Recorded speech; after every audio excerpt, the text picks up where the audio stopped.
Shalom saudara-saudara yang dipenuhi dengan kasih dan kebaikan Tuhan. Semoga saudara semuanya berada dalam keadaan sehat dan baik-baik saja. Dan kiranya kita semua senantiasa berjalan di dalam perkenanan Tuhan. Saudaraku, mari kita mengawali saat teduh malam ini dalam doa dan ucapan syukur kepada Allah Bapa. Tuhan Allah kami, Tuhan yang menyembuhkan dan memulihkan setiap hati yang terluka, kami datang kepadamu dengan kerendahan hati untuk menerima pengajaran melalui firman-Mu. Singkapkanlah apa yang ada di dalam hati kami, dan buanglah segala sesuatu yang tidak benar dari hidup kami. Biarlah kami mengalami proses kekudusan, sehingga hidup kami memancarkan terang Kristus kepada dunia di sekitar kami. Saat kami mendengarkan firman-Mu, berikanlah kami hati dan pikiran yang bisa mengerti, dan berikanlah kami kekuatan serta keberanian untuk bisa melakukan kehendak-Mu dengan penuh ketaatan. Ya Bapa, kami membawa dalam doa ini saudara-saudara kami yang sedang mengalami masalah, baik masalah kesehatan, pernikahan, pekerjaan, keuangan, pelayanan, keluarga, dan lain sebagainya. Kami berdoa agar Engkau menyembuhkan yang sakit, memulihkan kekuatan yang pudar, menguatkan lutut yang lemah, menguatkan hati yang bimbang. Kami berdoa agar setiap orang menerima jalan keluar dari-Mu, pertolongan disertai perbuatan-perbuatan ajaib dan mujizat, sehingga lewat semua itu, nama-Mu saja yang dimuliakan. Terima kasih Bapa, karena kami percaya Engkau mendengar dan menjawab doa-doa kami. Dalam nama Tuhan Yesus Kristus, kami berdoa dan mengucap syukur. Amin. Saudara yang terkasih di dalam Tuhan Yesus Kristus, ketaatan kepada Tuhan merupakan suatu hal yang sangat penting dalam hidup kekristenan kita. Akan tetapi, banyak orang mentaati Tuhan dengan beberapa alasan, seperti taat karena kewajiban, taat karena takut, taat karena adanya kebutuhan, taat karena disuruh taat, dan masih banyak lagi alasan yang lainnya. Sebetulnya, ketaatan dengan alasan apakah yang berkenan kepada Tuhan? Pertama-tama, mari kita membaca satu ayat Alkitab yang merupakan perkataan Rasul Petrus saat ia berada di Mahkamah Agama. Kisah Para Rasul 5 ayat 29. Tetapi Petrus dan rasul-rasul itu menjawab, katanya, "Kita harus lebih taat kepada Allah daripada kepada manusia." Rasul-rasul dilarang untuk mengajar di dalam nama Tuhan Yesus, tetapi mereka memilih untuk lebih mentaati Tuhan dibandingkan manusia. Setidaknya ada 5 alasan mengapa kita harus taat kepada Tuhan.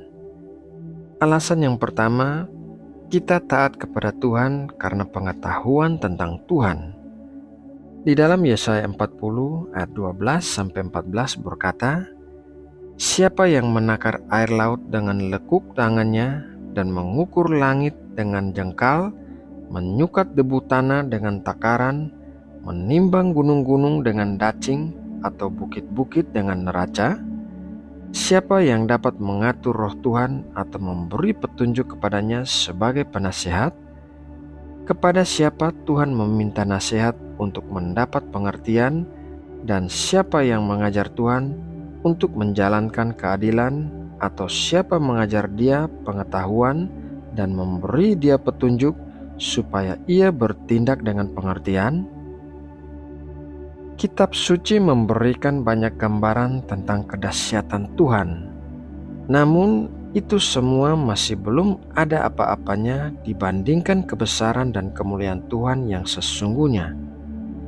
Jikalau kita dipenuhi dengan pengetahuan tentang Tuhan, maka sewajarnya lah kita mentaati Tuhan, karena Dia adalah Allah yang Maha Hadir, Maha Kuasa, dan Maha Tahu. Alasan yang kedua, kita taat kepada Tuhan karena rasa terima kasih.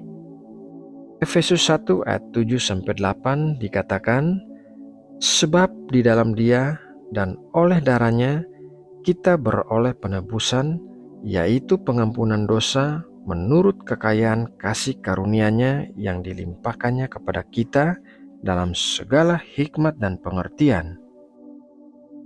Apabila kita mengingat segala pengorbanan yang dilakukan Tuhan agar kita bisa menerima keselamatan dan hidup dalam kelimpahan kasih karunia-Nya, maka kita akan mentaati Tuhan sebagai rasa terima kasih atas segala sesuatu yang telah kita terima dengan cuma-cuma.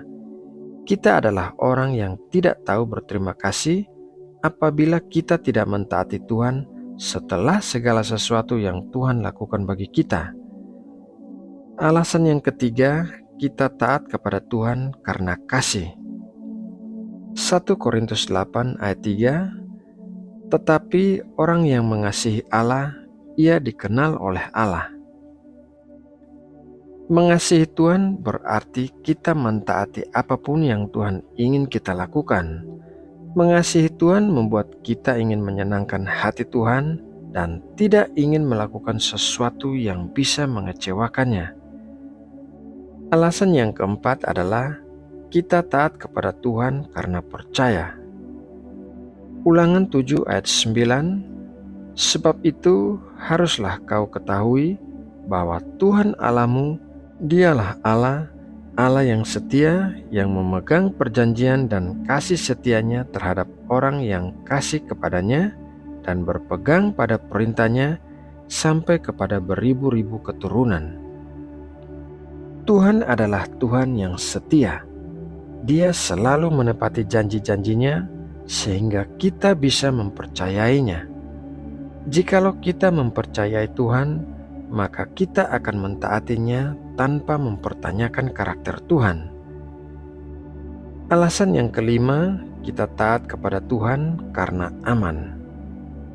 Amsal 13 ayat 13 berkata demikian, siapa meremehkan firman, ia akan menanggung akibatnya. Tetapi siapa taat kepada perintah akan menerima balasan.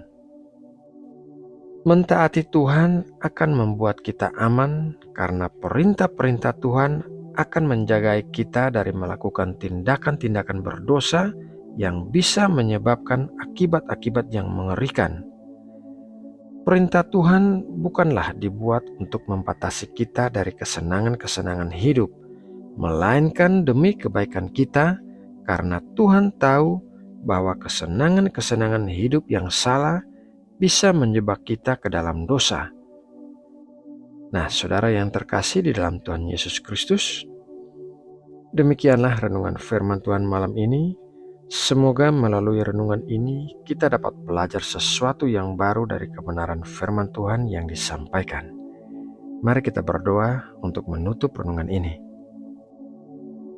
Bapa kami yang ada di sorga yang kudus, kami mengucap syukur telah menerima satu lagi berkat firman-Mu yang mengajari, mengoreksi, dan menguatkan kami. Kiranya setiap benih firman-Mu dapat tertanam dengan kuat di dalam hati kami dan menjadi terang bagi jalan-jalan kami. Bapa, malam ini saat kami beristirahat, kami berdoa memohon perlindungan-Mu bagi kami, keluarga kami, dan semua orang yang kami kasihi.